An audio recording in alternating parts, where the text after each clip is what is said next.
ఒకప్పుడు జిందగీ అంటే రోటీ కపడా మకాన్, కానీ ఇప్పుడు రోటీ కపడా రొమాన్స్.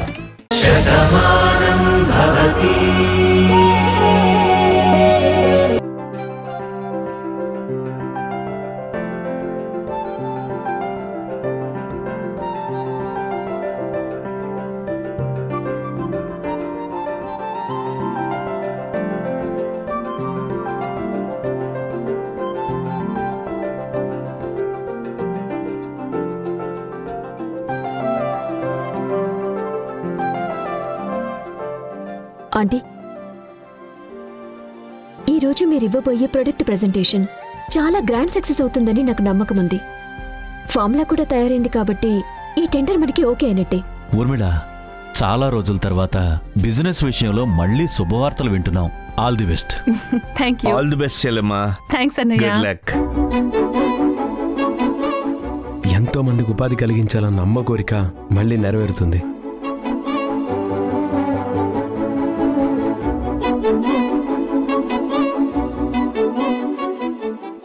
ఊర్మిళ అదృష్టవంతురాలే.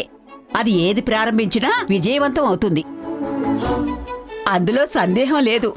దానికి ఆ దైవ సహకారం కూడా ఉంది. నా చెల్లెమ్మ మనసు అలాంటిది.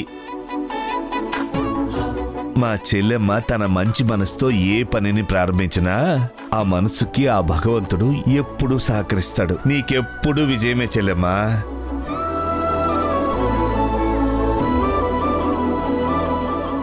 కంగ్రాచులేషన్స్ అత్తయ్య.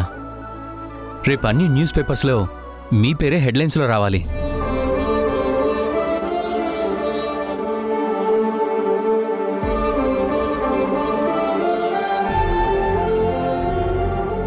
ఈ ప్రెజెంటేషన్ నేనిస్తున్నా. దీనికోసం కష్టపడింది నీలిమ. ఈ ప్రాజెక్ట్ కనుక మనకు ఓకే అయితే ఆ క్రెడిట్ మొత్తం నీలిమకే దక్కుతుంది. ఎందుకంటే అక్కడ ఆఫీసులో నీలిమ ఎంత కష్టపడి పనిచేసిందో నాకు తెలుసు.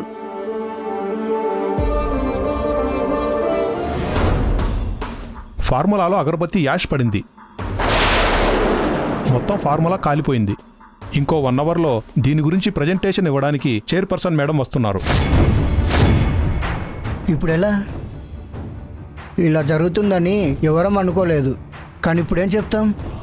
ఫైనల్గా ఇలా జరిగిందంటే మేడం చాలా సీరియస్ అవుతారు. ఏం చేయాలో అర్థం కావట్లేదు.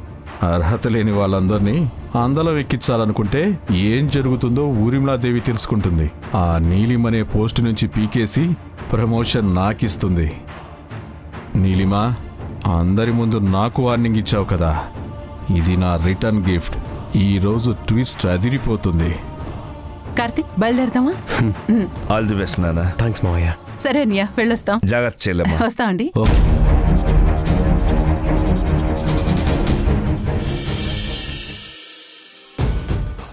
ఏంటత్తయ్య ఇది? అసలు ఈ ఊళ్ళోకి పోలీసులు అడుగు పెట్టడం అనేది ఎప్పుడైనా ఉందా? చివరికి ఆ రుద్రప్ప మన కుటుంబం మీద పగబట్టాడు. మిమ్మల్ని మురారిని అంతం చేయాలనుకున్నప్పుడు కూడా ఊరు బయట పోలీసులు ఆగితే రుద్రప్పని తీసుకెళ్లి మేమే అప్పగించాం. అలాంటిది ఈరోజు ఊళ్ళోకి పోలీసులు రావడం. ఈ ఊళ్ళో ఇప్పటికే చాలా వింతలు జరుగుతున్నాయి, ఇది కూడా ఇంకో వింతే. ఎవరి పాదమహిమో. చూడు జయ, ఈ ఊర్లో జరగకూడని ఒక సంఘటన జరిగింది. 2 ఆడపిల్లలు కనిపించకుండా పోయారు. ఆ బాధలో అందరూ ఉన్నారు. దీన్ని ఎవరికి ఆపాదించి మాట్లాడడం మంచిది కాదు. వాళ్ళ గురించి ఖచ్చితంగా మనమే కనిపెట్టి తీరాలి. పిల్లలకేమీ కాకూడదు. అసలు ఈ పోలీసులు ఎందుకు వస్తున్నారు అమ్మగారు? చెప్పాను కదండి, కిడ్నాప్ అని. అక్కడ ఆశ్రమంలో కూడా ఒక అమ్మాయి ఇలాగే ఉత్తరం రాసిపెట్టి వెళ్ళిపోయింది. ఇక్కడ కూడా అలాగే ఉత్తరం దొరికింది. అంటే వాళ్ళు ఉత్తరాలు పెట్టి వెళ్ళట్లేదు, ఎవరో వాళ్ళని కిడ్నాప్ చేసి అలాంటి ఉత్తరాలు సృష్టిస్తున్నారు. ఎవరికి అనుమానం రాకుండా ఉండడం కోసం అలా చేస్తున్నారు.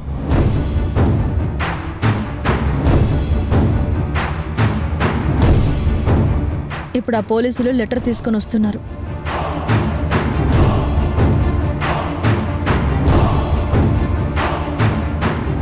పోలీసులు ఎంక్వైరీ మొదలు పెట్టారు మేడం. నాకెందుకో భయంగా ఉంది. ఆ రాధ ఉంది కదరా, మనం ఎంత తెలివిగా కిడ్నాప్ చేసినా అది కనిపెట్టేసింది. అక్కడ ఊళ్ళో ఇక్కడ ఆశ్రమంలో ఒకేలాంటి ఉత్తరాలు రాసి అమ్మాయిలు కనిపించకపోవడంతో కిడ్నాప్ చేశామని పోలీసుల కన్నా తెలివిగా ఆలోచించింది. అందుకే ఎంక్వైరీ మొదలుపెట్టారు. ఇప్పుడు ఎలా మేడం? పోలీసులు తలుచుకుంటే ఎలాంటి క్రిమినల్ పట్టేస్తారు. మరి మన పరిస్థితి ఏంటి? ఇలాంటి పనిలోకి దిగినప్పుడు భయంతో ఉండకూడదు, ధైర్యంతో బతకాలి. పరిస్థితి ఎలా మారినా ఏం చెయ్యాలో తెలుసుకోవాలి. దానికన్ని ఏర్పాట్లు నేను చేశాను.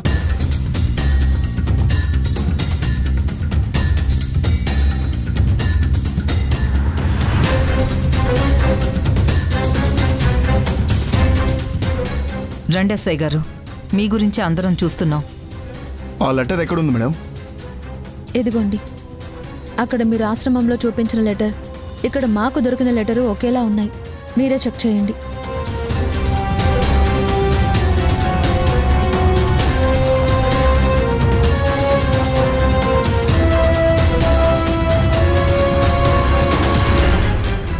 కరెక్టే మేడం. హ్యాండ్ రైటింగ్లో కూడా ఏ తేడా లేదు అంటే ఇది ఎవరో ఒకే వ్యక్తి చాలా తెలివిగా పనిచేస్తున్నాడు. ఆడపిల్లలు ఇలా ఉత్తరం రాసిపెట్టి వాళ్ళు వెళ్ళిపోయారంటే అందరి దృష్టి అటే వెళ్తుంది. కిడ్నాప్ జరిగిందని తెలుసుకోలేరని చాలా తెలివిగా ప్లాన్ చేశారు.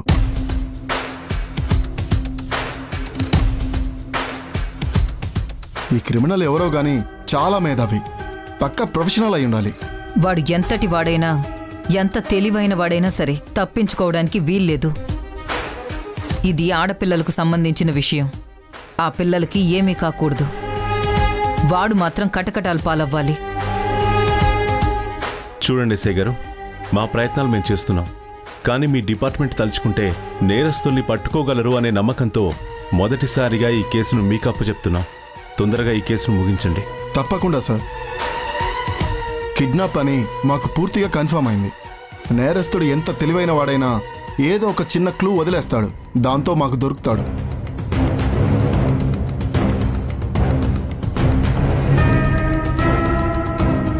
ఆ అమ్మాయిల్ని సేఫ్గా అప్పగించే బాధ్యత మాది. మేము బయలుదేరుతాం సార్.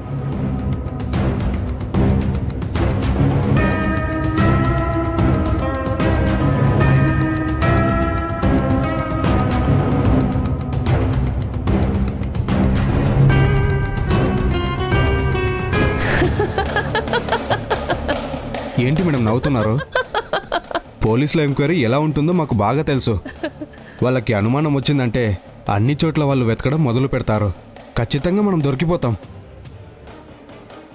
ఇలాంటి విషయాలు తప్పించుకోవడం చాలా కష్టం. అవును మేడం, ఇన్ని రోజులు ఎంతో తెలివిగా కిడ్నాపులు చేశాం. ఆడపిల్లలు ఇంట్లోంచి వెళ్ళిపోయారేమో అని పేరెంట్స్ కూడా పట్టించుకోలేదు. కొంతమంది పరువు పోతుందని కంప్లైంట్ కూడా చేయలేదు. అందుకే మనం సేఫ్గా ఉన్నాం. కానీ ఇప్పుడు ఆ పరిస్థితి ఉండదేమో. చెప్పాను కదా, పరిస్థితులు ఎలా మారితే ఏం చెయ్యాలో నాకు ముందే తెలుసని. అందుకే నిన్న రాత్రి ఒక మంచి పని చేశాను.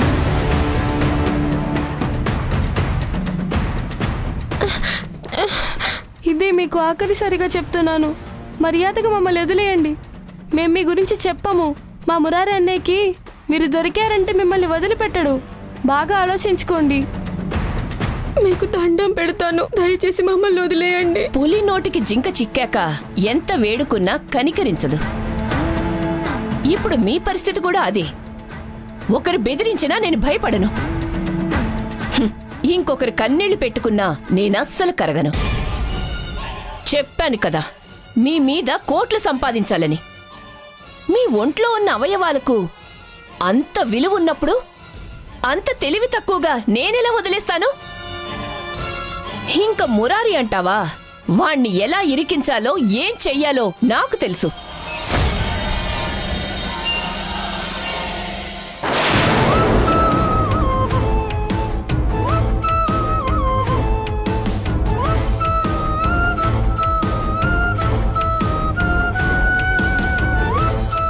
ఏంటి మేడం, అవి తీసుకొని ఏం చేశారు?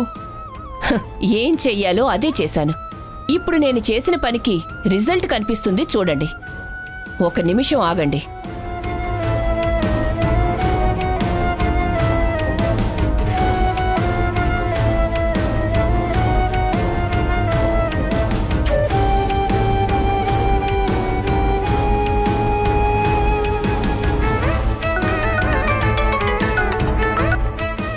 హలో. నమస్కారం ఎస్ఐ గారు. అమ్మాయిలు కిడ్నాప్ అయ్యారని మీరు వెతుకుతున్నారు కదా, అది ఎవరు చేశారో నాకు తెలుసు. కారాపు. ఎవరు మీరు? ఎక్కడి నుంచి మాట్లాడుతున్నారు? క్షమించండి సార్, నా పేరు వివరాలు మీకు చెప్పలేను. అవి బయటపడితే నా ప్రాణానికే ప్రమాదం ఉంది. ఆ కిడ్నాప్ చేసింది ఎవరో కాదు, అమ్మవారి పల్లెలో ఉన్న మురారి. అతని కారులో వాటికి సంబంధించిన ఆధారాలు కూడా ఉన్నాయి. అవన్నీ నేను చూశాను. అందుకే నన్ను చంపడానికి మనుషుల్ని పంపించాడు. నేనొక చోట అజ్ఞాతంలో దాక్కుని ఈ విషయం మీకు చెప్తున్నాను. వెంటనే మీరు అతని కార్ చెక్ చేస్తే అందులో మీకు ఆధారాలు దొరుకుతాయి. అసలు నేరస్తుడెవరో మీకే తెలుస్తుంది.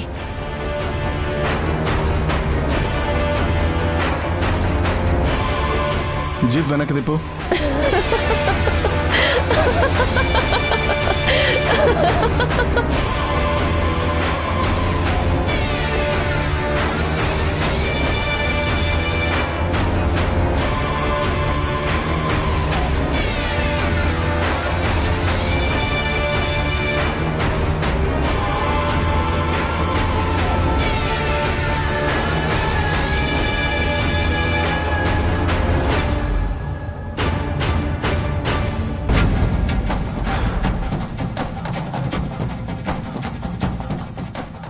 ఏంటి ఎస్ఐ గారు మళ్ళీ వచ్చారు?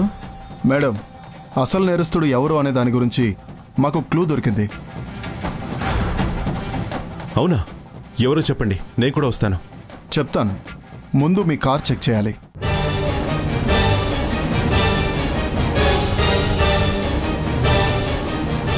ఏం మాట్లాడుతున్నారు సార్? ఏ ఊరొచ్చి ఎవరి గురించి మాట్లాడుతున్నారు? మా కార్ చెక్ చేయడం ఏంటి? మాకు ఇన్ఫర్మేషన్ వచ్చింది మేడం, అందుకే ఈ కార్ చెక్ చేయాలి.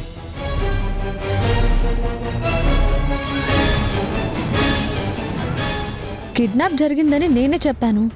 అలాంటిది మీరు మా కార్ చెక్ చేస్తానంటున్నారేంటి? ప్లీజ్ మేడం, తప్పు చేయనప్పుడు భయపడాల్సిన అవసరం లేదు కదా. ముందు మా ఫార్మాలిటీస్ని మమ్మల్ని ఫినిష్ చేయనివ్వండి. మీరు ఎందుకు అనుమానపడుతున్నారో నాకు తెలీదు, కానీ ఇక్కడ తప్పు జరగదు. ఇది అమ్మవారి పల్లె, మా కుటుంబం అని మర్చిపోకండి. వెళ్ళి చెక్ చేయండి.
అయితే మాకొచ్చిన ఇన్ఫర్మేషన్ కరెక్టే.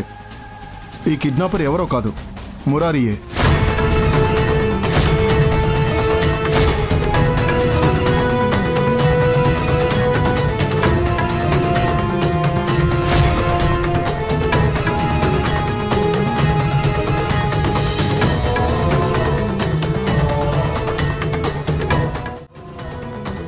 ఏం మాట్లాడుతున్నారు ఎస్ఐ గారు? ఏ ఊరొచ్చి ఎవరి గురించి మాట్లాడుతున్నారు? ఒకరికి సాయం చేయడమే తప్ప ద్రోహం చేయడం తెలియని కుటుంబం మాది.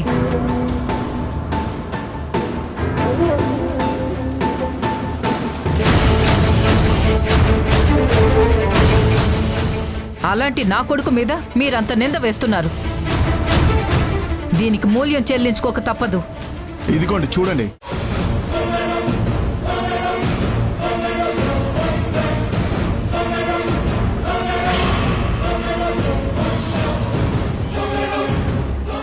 చూడండి మేడం, సాక్ష్యాధారాలు దొరికాయి.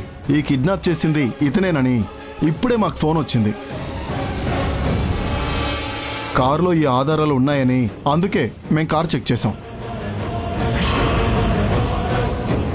మిస్ అయిన అమ్మాయిల ఐడి కార్డులు, చున్నీ, చెవి కమ్మలు ఇదే కారులో దొరికాయి అంటే ఈయనే కిడ్నాప్ చేశారని అర్థమైంది కదా. వెంటనే ఇతన్ని కస్టడీలోకి తీసుకుంటున్నాను.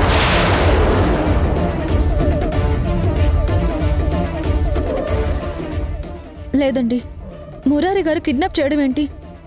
అసలు వాళ్ళని చదివిస్తుంది ఆయనే.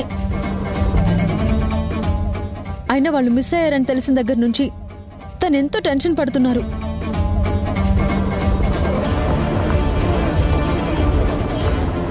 మీకేదో తప్పుడు ఇన్ఫర్మేషన్ వచ్చింది. ఇది ఎవరో కావాలనే చేస్తున్నారు. మా మురారికి ఏం తెలీదు. ప్లీజ్ దయచేసి అర్థం చేసుకోండి.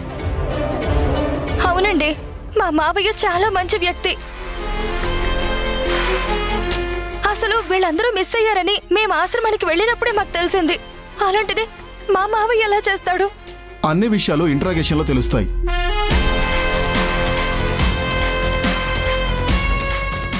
ఇప్పుడు మాత్రం మాకు ప్రాథమిక ఆధారాలు దొరికాయి కాబట్టి వెంటనే మురారి గారిని కస్టడీలోకి తీసుకోవాలి. ఇక్కడ ఎవరు అడ్డు చెప్పినా బాగుండదు.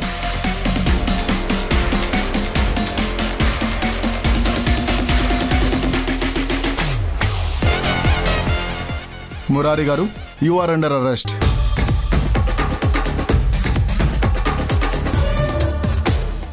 దొరికిన ఎవిడెన్స్ను బట్టి మిమ్మల్ని అరెస్ట్ చేయక తప్పదు. దయచేసి మా కోఆపరేట్ చేయండి. అమ్మా, ఇదంతా ఎవరో కావాలనే ఇరికిస్తున్నారు. అదంతా నేను చూసుకుంటాను. మీరేం టెన్షన్ పడకండి. అక్క, అమ్మని జాగ్రత్తగా చూసుకోండి. నేను స్టేషన్ దాకా వెళ్ళొస్తాను. పదండి ఎస్ఐ గారు.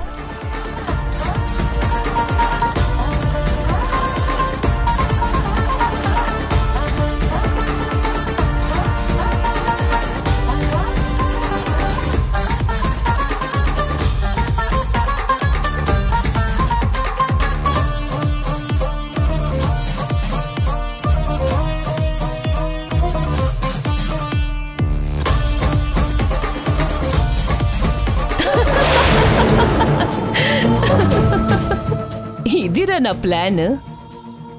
అక్కడ అనుకున్నది అనుకున్నట్టే జరిగింది. ఇక్కడ మనం అనుకున్నది అనుకున్నట్టే జరుగుతుంది.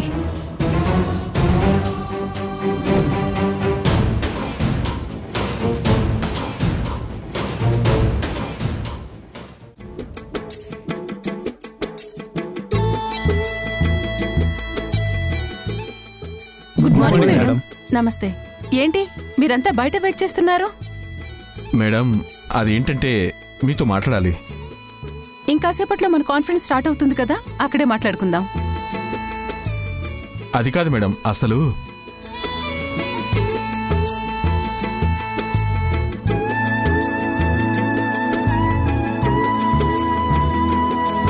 నమస్తే సార్. నమస్తే. మీకోసం అందరం ఎదురు చూస్తున్నాం. ఊర్మిళాదేవి గారు, మీ కంపెనీతో టైఅప్ అవుతూ ఇలా కెమికల్ ఇండస్ట్రీలో అడుగుపెట్టడం మాకు చాలా ఆనందంగా ఉంది.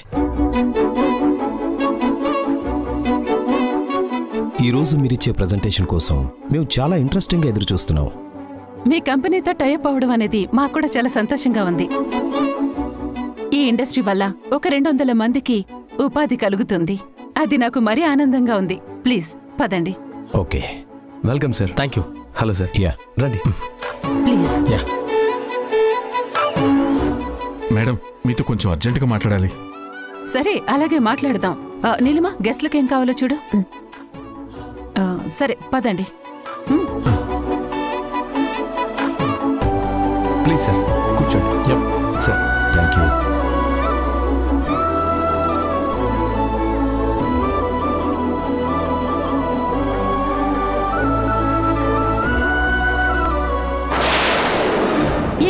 చెప్తున్నారు నిరంజన్ గారు? ఇప్పుడు ఆ మాట చెప్పడం అది కాదు మేడం, నీలిమ గారు ఆ ఫార్ములా బాక్స్ని రాత్రి దేవుడి దగ్గర పెట్టినట్టున్నారు. పొద్దున మేమందరం ఆఫీస్కి వచ్చేసరికి ఆ అగరబత్తి పౌడర్ అందులో పడినట్టుంది. మొత్తం ఫార్ములా బూడిదైపోయింది. ఇప్పుడు ఆ ఫార్ములా ప్రెజెంటేషన్కి పనికిరాదు. What nonsense your talking?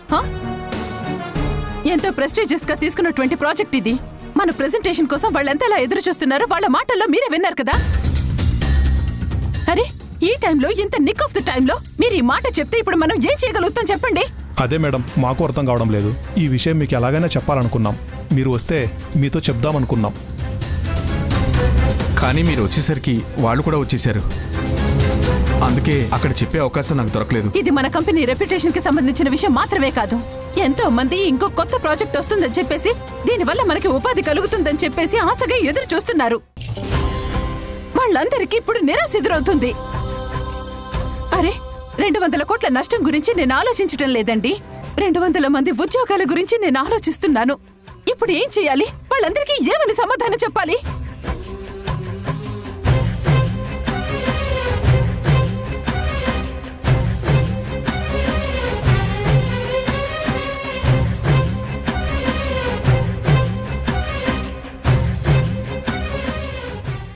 Murari గారి మీద ఇంత పెద్ద నింద పడిందంటే ఇది నిందే అని నిరూపించాల్సిన బాధ్యత నా మీద ఉంది.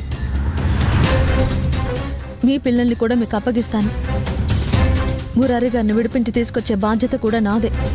భగవంతుడా, ఒక చిన్న క్లూ కూడా దొరకడం లేదు. 2 ఆడపిల్లలు ఎక్కడికి వెళ్లారో తెలియదు. ఏదో ఒక మార్గం చూపించండి స్వామి. మీ పిల్లల్ని ఎలా పట్టుకోవాలో, వాళ్ళని ఎలా వెనక్కి తీసుకురావాలో ఆ భగవంతుడే నాకు ఒక ఆధారం చూపించాడు.